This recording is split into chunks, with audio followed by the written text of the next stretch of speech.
The newest gameplay trailer for Victory Road finally dropped, and it's time to take a look at what exactly we have here. This video will dive deeper into some of the elements that were firstly introduced in the anniversary update blog post. If you haven't already, please check out my latest video which covers everything that was announced during the anniversary update. So check that out, come back, and we're ready to go.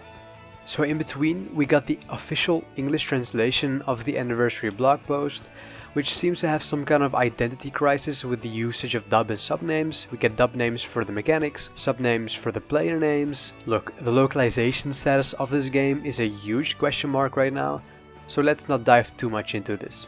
I thought we were gonna get this trailer at like 12 PM, 1 PM. We got this like almost at 3, which I mean it's fine, they didn't give us a time to begin with. The trailer did drop at the exact moment I decided to get up and get some food. Thank you, Hino, once again. I appreciate you. The first question is, of course, why all these new gameplay elements? Don't forget that Hino wants this game to be active for about 3 to 5 years. So while he did think the previous match system worked, he was afraid people might get bored after a while, especially if you consider you're constantly training players and building teams. That's why he introduced all of these new mechanics to make the matches more exciting. The first problem Hino saw was in the middle of the field. He felt that players didn't have a lot of options here, and basically becomes a passing game until someone scores, which honestly is not that far from the truth. According to him, midfielders weren't really able to shine here, so that's where the first new element comes in, focus. So that's where you have the hands left and right, you can go which way you want. Of course, you can break through or you get blocked, and if you don't want to go through that, you just use a move. This one is still a bit confusing to me, because on the one hand it just seems like what we had before, but in a different skin. But according to Hino, this is where players can really express their abilities in a fun way, and he also believes that with the system, they created a good balance between action, player data and luck, which before it really felt like it was either 50-50 or purely based on level or stats, so I really want to believe him here. Then we go to my favorite new mechanic, and that is zone, or in the zone in English. So with this mechanic, you can basically make really cool plays in front of the goal. Time slows down, and you'll be able to give detailed instructions. Before, with the stylus, you were able to control the players, so you could say, okay, you go here, you go there, you go distract the keeper. But with the current controls, that's a bit more difficult, so now you're actually controlling the trajectory of the ball. An amazing solution to the problem, honestly. And I feel that the matches will also become more intense as a result, especially now that it seems that regular shots are becoming viable. Which is not something I expected, but with this game leaning more into actual football in terms of the mechanics, it makes sense. And then we have the scramble mechanic, of course, which basically just gives you the option to pass the ball when entering command duel. Not something we had before, a welcome feature. We get our first look at the formation screen in this game, which I think looks clean. I especially like the art we have for each player. You probably noticed the color coding on each of the players. I think this is the rarity. We see that Mark is a legendary player. We probably have some sort of scale, some rare, uncommon, common. How this will work, I have no idea.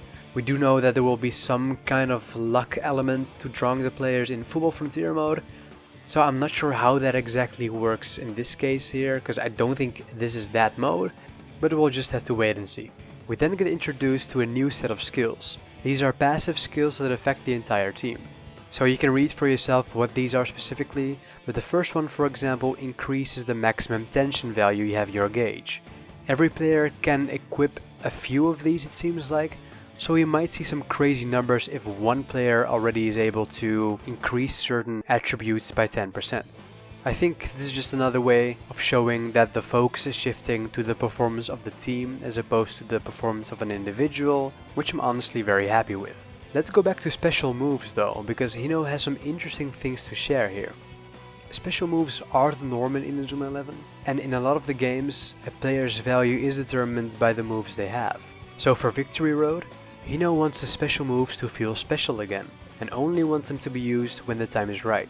This is achieved by the tension gauge, because now you really have to think about when you're gonna use what move.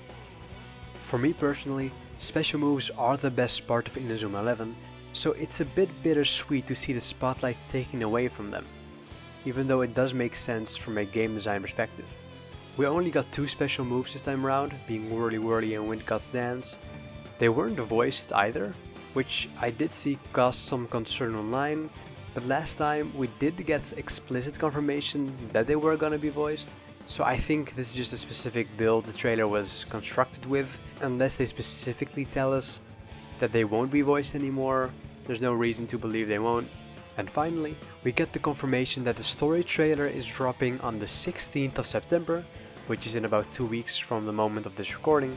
And of course, afterwards, Tokyo Game Show, September 21st, there'll be a playable demo on the show floor, and possibly more info. I think that's where we're gonna get the release date for this game, so that should be very exciting. In any case, let me know what you thought of this gameplay trailer in the comments below. Be sure to follow me on my Twitter if you want to stay updated on all the latest news. I pretty much jump on everything instantly over there. Thank you so much for watching, and I'll see you next time.